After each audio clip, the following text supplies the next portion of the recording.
ಇನ್ನು ಮುಂಬೈನಲ್ಲಿ ಮಳೆಗೆ ಜನಜೀವನ ತತ್ತರ ಆಗಿದೆ. ಮಳೆಗೆ ಕಾರಿನ ಮೇಲೆ ಮರ ಉರುಳಿ ಬಿದ್ದಿದೆ. ಕಾರಲ್ಲಿ ಚಾಲಕ ಪ್ರಾಣಾಪಾಯದಿಂದ ಪಾರಾಗಿದ್ದಾನೆ. ಸದ್ಯ ರಸ್ತೆಯಲ್ಲಿ ಕಾರುಗಳ ಮೇಲೆ ಬೃಹತ್ ಮರ ಈ ರೀತಿ ಉರುಳಿ ಬಿದ್ದಿರೋದು. ಮರ ತೆರವು ಮಾಡುವಂತ ಕಾರ್ಯಾಚರಣೆ ನಡೀತಾ ಇದೆ. ಅದೃಷ್ಟ ಈ ಘಟನೆಯಲ್ಲಿ ಯಾರಿಗೂ ಕೂಡ ಪ್ರಾಣಹಾನಿ ಆಗಿಲ್ಲ. ಒಂದು ವೇಳೆ ಹೆಚ್ಚು ಕಡಿಮೆ ಆಗಿದ್ದಿದ್ರೆ ಚಾಲಕ ಪ್ರಾಣ ಕಳೆದುಕೊಳ್ಬೇಕಾಗ್ತಿತ್ತು. ಮಳೆಯಿಂದ ಮುಂಬೈನಲ್ಲಿ ಸೃಷ್ಟಿಯಾಗ್ತಾ ಇರುವಂತಹ ಅವಾಂತರಗಳು ಇದೆಲ್ಲ. ಕಾರಿನ ಮೇಲೆ ಮರ ಉರುಳಿ ಬಿದ್ದಿದೆ, ನೋಡ್ಬೋದು ನೀವಲ್ಲಿ. ಬೃಹತ್ ಗಾತ್ರದ ಮರ, ಅಲ್ಲಿ ಸಾಲಾಗಿ ಕಾರ್ಗಳು ನಿಂತಿದೆ. ಆ ಕಾರ್ ಮೇಲೆನೆ ಇಡೀ ಮರ ಉರುಳಿ ಬಿದ್ದ್ಬಿಟ್ಟಿದೆ. ಅದೃಷ್ಟ ಅಂತ ಹೇಳಬೇಕು. ಕಾರ್ ಒಳಗಿದ್ದಂಥ ಚಾಲಕ ಅದೃಷ್ಟವಶಾತ್ ಬಚಾವಾಗಿರೋದು ಈ ಘಟನೆಯಲ್ಲಿ. ಯಾರಿಗೂ ಏನು ಪ್ರಾಣಾಪಾಯ ಆಗಿಲ್ಲ. ಆದರೆ ಕಾರ್ಗಳು ಸಂಪೂರ್ಣವಾಗಿ ಜಖಮಾಗೋಗಿದೆ. ಮತ್ತು ಅಲ್ಲಿ ರಸ್ತೆಗೆ ಅಡ್ಡಲಾಗಿ ಮರ ಉರುಳಿ ಬಿದ್ದುಬಿಟ್ಟಿದೆ. ಸದ್ಯ ಈಗ ಮರ ತೆರವುಗೊಳಿಸುವಂಥ ಕಾರ್ಯ ಆಗ್ತಾ ಇದೆ. ಮತ್ತೊಂದು ಕಡೆ ಮುಂಬೈನ ರಸ್ತೆಗಳು ಯಾವ ರೀತಿ ಜಲಾವೃತ ಆಗಿದೆ ಸಂಪೂರ್ಣ ಮಳೆ ನೀರಿಂದ ಅನ್ನೋದು ಮತ್ತೊಂದು ಭಾಗದ ದೃಶ್ಯದಲ್ಲಿ ನೀವು ಗಮನಿಸಬಹುದು. ರಣಮಳೆಯ ಹೊಡೆತ ಮುಂಬೈಗೆ ಅಕ್ಷರಶಃ ನಲುಗಿ ಹೋಗ್ತಾ ಇದೆ. ಅಷ್ಟರ ಮಟ್ಟಿಗೆ ಬಿಟ್ಟು ಬಿಡದೆ ಮಳೆಯಾಗಿದ್ದರಿಂದ ಒಂದು ಕಡೆ ರಸ್ತೆಗಳ ತುಂಬೆಲ್ಲ ನೀರು, ವಾಹನ ಸಂಚಾರ ಕಷ್ಟ, ಜನಜೀವನ ಅಯೋಮಯ ಆಗೋಗಿದೆ. ಮತ್ತೊಂದು ಕಡೆ ಈ ರೀತಿ ರಸ್ತೆಗಳು, ವಿದ್ಯುತ್ ಕಂಬಗಳು ಅಲ್ಲಲ್ಲಿ ಧರೆಗುರುಳಿ ಬೀಳ್ತಾ ಇದೆ. ನೋಡಿ, ಆ ಕಾರೊಳಗೆ ಇದ್ರು ಅವರು, ಆ ಮರ ಕಾರ್ ಮೇಲೆ ಉರುಳಿ ಬಿದ್ದಿದೆ. ಅದೃಷ್ಟ ಒಳಗಿದ್ದವ್ರಿಗೇನೂ ಆಗಿಲ್ಲ. ಆ ಮರ ಬಿದ್ದ ರಭಸಕ್ಕೆ ಕಾರು ಸಂಪೂರ್ಣ ಜಖಮಾಗೋಗಿದೆ. ಈಗ ಅದನ್ನು ಕತ್ತರಿಸಿ ತೆರವುಗೊಳಿಸುವಂಥ ಕಾರ್ಯ ಆಗ್ತಾ ಇದೆ. ಮಹಾಮಳೆಯ ಹೊಡೆತಕ್ಕೆ ಮುಂಬೈನಲ್ಲಿ ಸೃಷ್ಟಿಯಾಗಿರುವಂಥ ಸಾಲು ಸಾಲು ಅವಾಂತರಗಳ ದೃಶ್ಯಗಳು ಇದೆಲ್ಲ. ಸುಮಾರು ಕಾರುಗಳು ನಿಂತಿತ್ತು, ಅಲ್ಲಿ ಕಾರ್ ನಿಲ್ಲಿಸ್ಕೊಂಡು ನಿಂತಿರ್ತಾರೆ. ಸಹಜವಾಗಿ ಈಗ ಮರದ ನೆರಳಿದೆ ಅಂದರೆ ಅಲ್ಲಿ ಕಾರ್ಗಳು ಪಾರ್ಕ್ ಮಾಡ್ತಾರೆ, ಕಾರ್ ಹಾಕ್ಕೊಂಡು ನಿಂತಿರ್ತಾರೆ.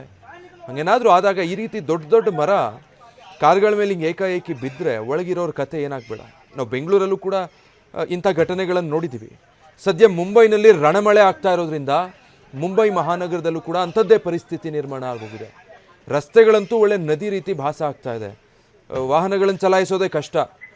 ನಡ್ಕೊಂಡು ಹೋಗೋರು, ರಸ್ತೆ ಸಂಪೂರ್ಣ ಫುಟ್ಪಾತ್ಗಳು ಎಲ್ಲ ಜಲಾವೃತ ಆಗೋಗಿದೆ. ಗಾಡಿಗಳನ್ನು ರಸ್ತೆಗೆ ತಂದವರು ಮತ್ತೆ ಅರ್ಧದಲ್ಲಿ ನಿಲ್ಲಿಸಿ ಈ ರೀತಿ ತಳ್ಕೊಂಡು ಹೋಗಬೇಕಾದ ಪರಿಸ್ಥಿತಿ. ರಸ್ತೆ ಅಕ್ಕಪಕ್ಕ ಪಾರ್ಕ್ ಮಾಡಿರುವಂಥ ಗಾಡಿಗಳೆಲ್ಲ ಅರ್ಧಂಬರ್ಧ ಮುಳುಗಡೆ ಆಗಿದೆ. ಮುಂಬೈನಲ್ಲಿ ರಣಮಳೆಗೆ ಓರ್ವ ವ್ಯಕ್ತಿ ಬಲಿಯಾಗಿದ್ದಾರೆ. ಮಳೆ ಓರ್ವ ವ್ಯಕ್ತಿಯನ್ನ ಬಲಿ ಪಡೆದಿದೆ. ನಾವಿಷ್ಟೊತ್ತು ನೋಡ್ತಾ ಇದ್ವಿ ಮುಂಬೈನಲ್ಲಿ ಯಾವ ರೀತಿ ಹಾನಿ ಅವಾಂತರಗಳು ಸೃಷ್ಟಿಯಾಗ್ತಾ ಇದೆ ರಣಮಳೆಯ ಹೊಡೆತಕ್ಕೆ ಅಂತ. ಓರ್ವ ವ್ಯಕ್ತಿ ಮಳೆಗೆ ಬಲಿಯಾಗಿದ್ದಾರೆ, ಪ್ರಾಣ ಕಳೆದುಕೊಂಡಿದ್ದಾರೆ. ಮುಂಬೈನಲ್ಲಿ ನಿರಂತರವಾಗಿ ಮಳೆ ಆಗ್ತಾ ಇರೋದ್ರ ಪರಿಣಾಮ ಓರ್ವ ವ್ಯಕ್ತಿ ಮಳೆಗೆ ಬಲಿಯಾಗಿದ್ದಾರೆ. ಸಂಪೂರ್ಣವಾಗಿ ಇಡೀ ಮುಂಬೈನ ಬಹುತೇಕ ಭಾಗದಲ್ಲಿ ಮಳೆಯ ಹೊಡೆತ ಹೆಚ್ಚಾಗಿರೋದ್ರಿಂದಾಗಿ ಈ ರೀತಿಯಾದಂತಹ ಪರಿಸ್ಥಿತಿ ನಿರ್ಮಾಣ ಆಗೋಗಿದೆ.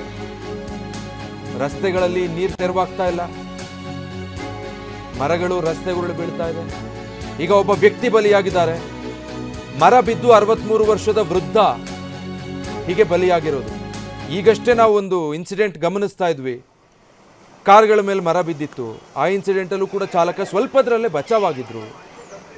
ಅದಷ್ಟರಲ್ಲೇ ಈಗ ಬರ್ತಾ ಇರೋ ಮಾಹಿತಿ, ಇದೇ ರೀತಿ ಮರ ಬಿದ್ದು ಓರ್ವ ವೃದ್ಧ ಮೃತಪಟ್ಟಿದ್ದಾರೆ ಅನ್ನೋದು.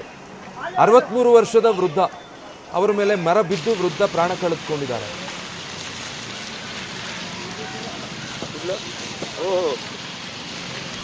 ते विज्युअल दिलं तिकडे मुलं खेळतायत ते विज्युअल